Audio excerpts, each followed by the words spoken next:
That's what we're looking for. You see how that's not laying down? Oh, there it goes. I've never been so happy about a mistake. Shit. Oh, yep, that's convenient. Oh, how do I do this with one hand? Oh, God. Oh, flippy screen, and then, what up? So there's a guy in my Facebook group who posted this picture of a Kia K5. He was installing the back window, and in that lower corner, you can see the film flipped right back up, and it gave him a hard time trying to get that laid back down. What it looks like was just like this. A lot of tension in that lower corner causing that film to then pull back up. So I recreated that on this Altima. We're gonna go through exactly what it might look like before you go to install a problem like that, how to maybe fix it, which, spoilers, this tool, the bulldozer, is the perfect tool that he had to try and fix that situation. And also how you should shrink to hopefully avoid anything like that and what to look out for. So let's get to it. First, we gotta get rid of the bird poop on this car. I've got a lot of live streams on the channel that kind of explain what I do a little bit more in depth, but I'm essentially just spraying my soapy water mix, using a tri-edge scrub pad here, squeegeeing off the back window, and I'm gonna do that on both sides to make sure I have a nice clean surface to work with. This is the first thing that I'm gonna do on every car. Next up, we're gonna line glass aid all around. This will help protect the glass from scratching. Not that it matters on a POS like this. So we need to put some type of material on the back window. I'm gonna use dry shrink prep for this one. Normally I would use a dryer sheet. There's literally gonna be no difference here, but I was applying this wrong. I just wanna do some clarification here.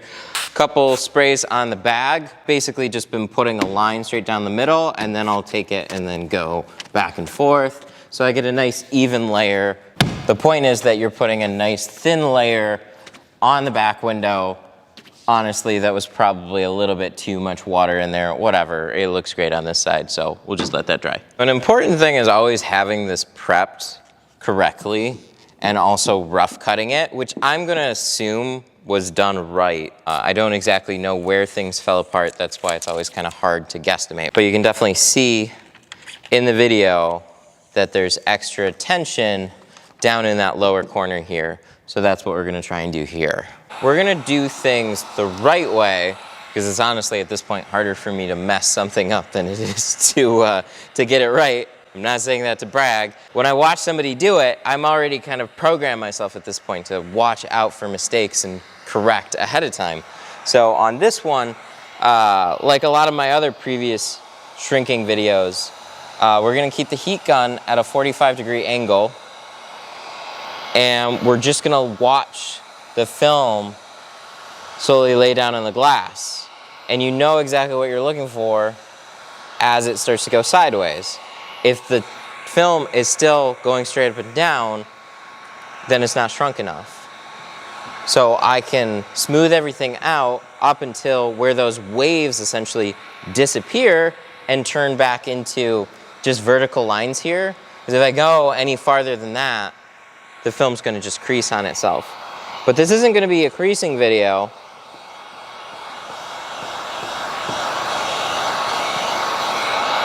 This is gonna be a tension video.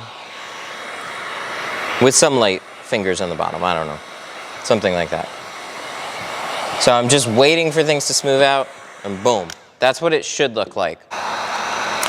Let's try and mess up some film.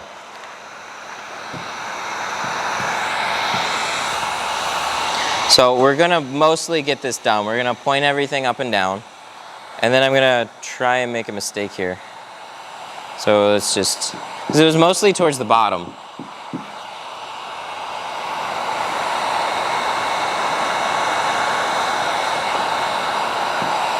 See, lightly going.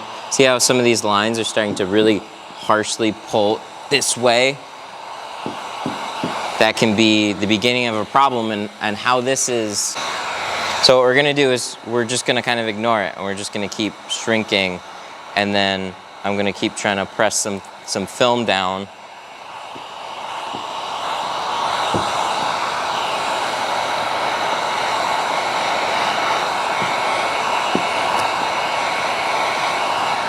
Now these things, they've gotten worse. They're starting to do this. They're starting to jet out. I'm happy because I actually might be causing a mistake here. I'm gonna kind of like shrink that out. But something like that, right? Where we start to have too much tension off of the side, I can like, oh no, try and put some more heat. But when it's facing this is bad. You don't wanna, like, it's pulling right in here. So it almost looks like the whole thing might lay down, but if I keep trying to heat it, it's just gonna pull more and more sideways and it's not gonna lay down. Coupled with some lighter fingers right here, you see these? Yeah, this is not looking good compared to the other side. It actually doesn't look as bad as what I thought. This is definitely not gonna lay down on the insides. Oh shit, that's starting to get scary. There we go, something like this. That's what we're looking for. You see how that's not laying down? It definitely is giving me a hard time when I go to smooth this out and press it down. It wants to just flip up. There aren't really fingers in here, but you can see this tension right here. That doesn't look good. It becomes sharper and it just pulls as you try and lay it down. Now, if I spray some water underneath, we might be able to get this to kind of like smooth down, simulating like it would lay down on the inside. Not especially, but maybe a little bit. You see that little like tug there? That's almost okay. So when we go over to this side, we pick this up, look, it's hanging, and then we can just smooth it out and everything lays flat, and it didn't give me any problems when I was trying to lay it down like that. It just like wants to cling to the glass. That's what you're looking for. This, no. So again, I don't know exactly how the window looked when he went to install it, but you can definitely tell ahead of time some situations that you're gonna work yourself into. Whenever I shrink a back window, if it doesn't look perfectly flat on the glass, it's not gonna look perfectly flat on the inside. All right, real quick, let's talk back window tools. So of course I'm gonna use the hybrid squeegee to get most of the water out up until I can reach. Then I'm gonna have to grab one of these specialty tools, which just essentially gives me a longer reach into these lower areas down here. So one of my favorites is the side swiper. I can just get down here and swipe the bottom edges, but some people, they'll run their hand into the back window. So in that case, get yourself the Stroke Doctor. It'll give you a little bit of a longer reach. Just the blade isn't quite as flexible, but this handle is a lot more ergonomic, so it's easier to reach down in these lower areas. Then my next favorite is gonna be the bulldozer. This is the tool of choice for most back windows when it's just harder to reach, you know, especially when I have a third brake light in the way. It's just nice and slim, and it'll get behind some of these a lot easier. So I can squeegee all that water out without it being a huge pain and having to remove the entire deck lid. So an honorable mention is gonna be the tail fin. This is really for much tighter corners. It's got a great flex to it, so it looks a little funny, but you kind of just shove it down into these lower corners and kind of like tilt it up, and it'll curve to that bottom edge really, really well. Press all that down and just kind of work out in some type of an even way. Now see that? See that little guy popping up? I don't want to see that. I want it all to like lay down as nice as possible. Oh, god damn it, it laid down. Son of a bitch. Oh, there it goes.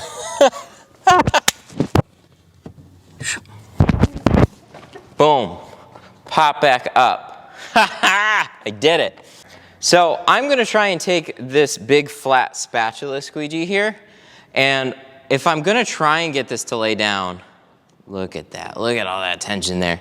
I'm gonna try and press it down from here, and smooth it all out that way.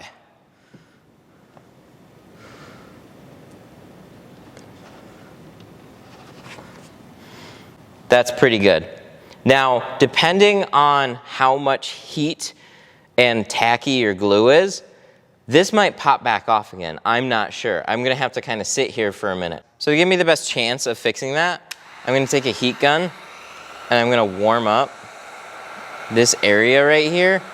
The problem is that the film needs to be dry to lay down, but there's a lot of tension here. So that will then trap air pockets. So I'm gonna warm this up a bunch. You can see this finger here starting to jut up. That scares me. I'm gonna spray my tool, and then I'm gonna try and get this to lock down. Boom, that. So from here down across. That is the best way to try and fix that, but it's not a guarantee. All right, my dudes, I hope you found that helpful. If you need any of these tools, links will be in the description. And also, if you have any questions like you saw in this video, post it in the Facebook group. It's a great community. We're like 46,000 people. It's kind of insane how much that has grown, but a lot of good people trying to help people grow in window tinting. So if you have any questions or work you want to show off or any helpful things that you want to help bring to the community, then definitely join. Link for that will be in the description as well. So thanks so much for watching. See you in the next one.